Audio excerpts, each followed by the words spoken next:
کہ اللہ نے ہمیں لڑکا دیا ہے الحمدللہ، اس کا کوئی اچھا سا نام رکھ لیں۔ دیکھو بھی حضور کے صحابہ کے نام ہے، کوئی رکھ لو، صدیق ہے، عمر فاروق ہے، علی ابن ابی طالب ہے، عثمان ابن عفان ہے، حضور کے خادم حضرت انس ہیں، حضور کے جان نثار بلال ہیں، صہیب ہیں، خبیب ہیں، کوئی صحابی کا نام رکھ لو۔ اب تم ماڈرن نام رکھنا چاہو تو وہ پھر مولوی سے نہ پوچھا کرو، وہ کسی اور سے پوچھا کرو۔ میں نے آپ کو پہلے بھی ایک واقعہ سنایا تھا نا کہ ایک آدمی آیا، پرانی بات ہے، کہنے لگا جی اللہ نے مجھے بیٹا دیا ہے۔ میں نے کہا الحمدللہ بھی مبارک ہو۔ کہتے جی ایسا نام بتائیں کہ دنیا میں کسی کا نہ ہو۔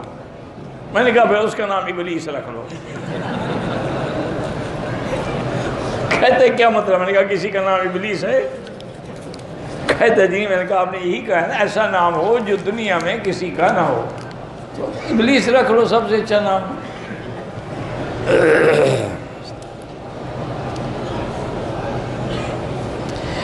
شادی کو 10 سال ہو گئے ہیں، چھوٹی چھوٹی باتوں پہ لڑائی ہو جاتی ہے۔ یہ لڑائی تو خوشی ہوتی ہے۔ اللہ کے بندے جب میاں بیوی ہوں گے، برتن کٹھے ہوں تو کھڑکتے تو ہیں نا، وہ لڑائی ہوتی رہتی ہے، کیا فرق پڑتا ہے؟ لڑائی نہ ہو تو پھر مزہ کیا ہے؟ مزہ اس ملاب میں ہے جو صلح ہو جائے جنگ ہو کر۔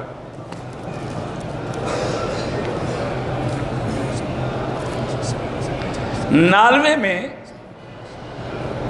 اسلام مخالف ریل کے دوران قرآن مجید کو جلانے کا واقعہ پیش آیا، جس پر ایک بہادر مسلم نوجوان عمر الیاس نے اس بدبخت پہ حملہ کر کے اسے بزور طاقت روکا۔ ایسے واقعات یہ مسلمان جذبات میں اگر کوئی کتاب اٹھا لیں بہرحال تو پھر وہ ساری مسلمانوں کو اصل میں وہ یہ نہیں دیکھتے کہ دہشت گردی مسلمان کرتا کیوں ہے، وہ سبب روکو تو دہشت گردی نہیں ہوگی۔ تم اگر قرآن کو نہ جلاؤ تو دہشت گردی کیسے ہوگی؟ تم سرکار دو جہاں کی شان میں گستاخی نہ کرو تو دہشت گردی کیسے ہوگی؟ تم صحابہ کو گالیاں نہ دو تو دہشت گردی کیسے ہوگی؟ بڑی پرانی بات ہے، میری حق نواز مرحوم سے جھنگوی سے بات ہوئی تو میں نے اس کو سمجھایا،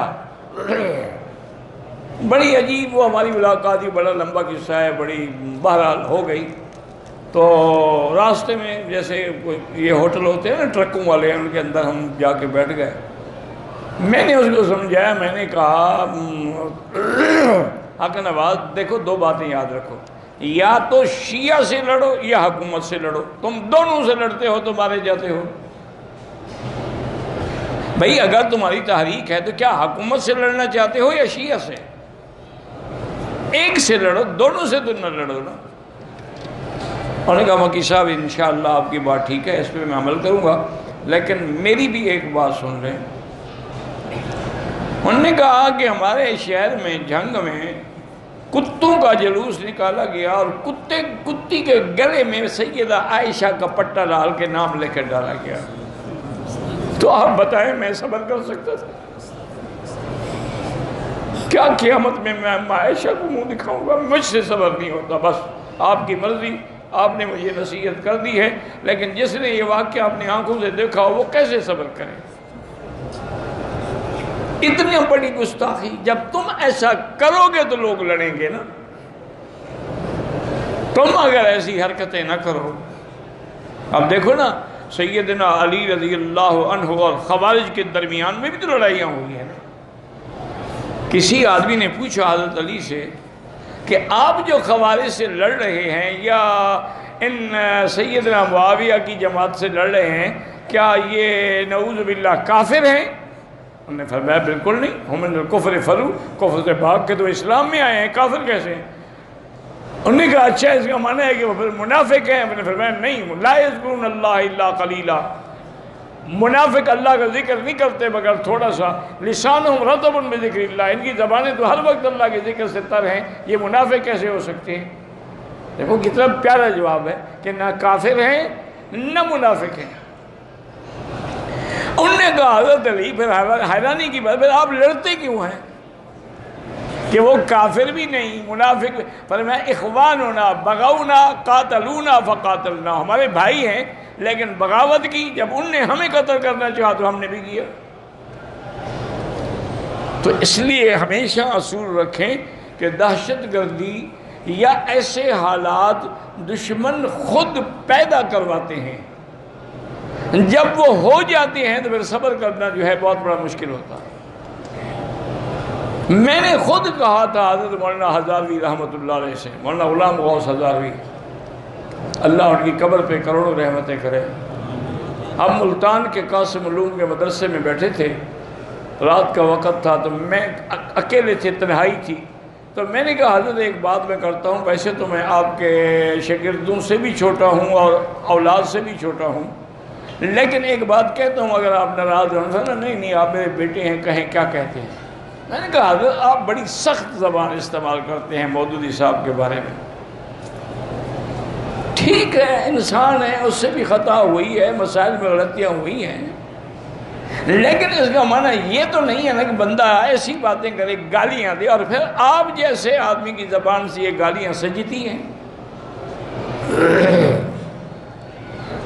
کہنے لگے مکی صاحب، اس نے اپنی کتابوں میں بی بی عائشہ کو زبان دراز کہا ہے، کہ بی بی عائشہ جو ہیں کبھی کبھی حضور کے ساتھ زبان درازی کرتی تھی، تو جو میری اماں کو زبان دراز کہے پھر میں اس کی عزت کروں گا، میں تو اس کے کپڑے اتار دوں گا۔ آپ کیا کہہ رہے ہیں؟ ان سے کہو کتابوں سے یہ الفاظ واپس لے لے، پھر ہم کبھی بات نہیں کریں گے۔ میں نے کہا میں ان کو کیسے کہہ سکتا ہوں، میرا کون سے تعلق ہی نہیں۔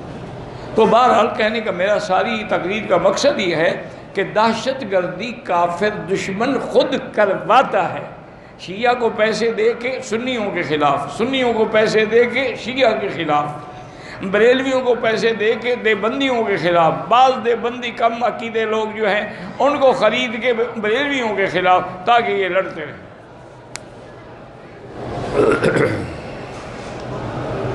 میری بہن کی طبیعت ٹھیک نہیں، بیمار، اللہ شفا عطا فرمائے۔ یار یہ کتنے دفعہ تم پوچھو گے کہ ایک آدمی سعودی عرب میں رہتا ہے، اس نے واٹس ایپ پہ طلاق لکھ کے بھیج دی، ہو گئی طلاق؟ واٹس ایپ پہ بھیجے یا جہاز پہ بھیجے، لفافے میں بھیجے یا بندہ لے، طلاق ہونی تھی، ہو گئی۔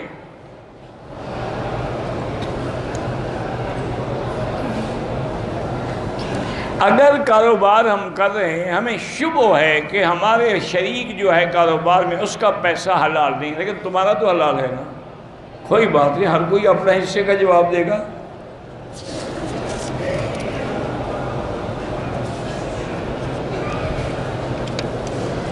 شوہر مقروض ہے، اس کے پاس جائیداد تو ہے لیکن فروخت نہیں ہو رہی، وہ مجبور ہو گیا، بیوی زکوٰۃ دے سکتی ہے؟ ہاں دے سکتی ہے۔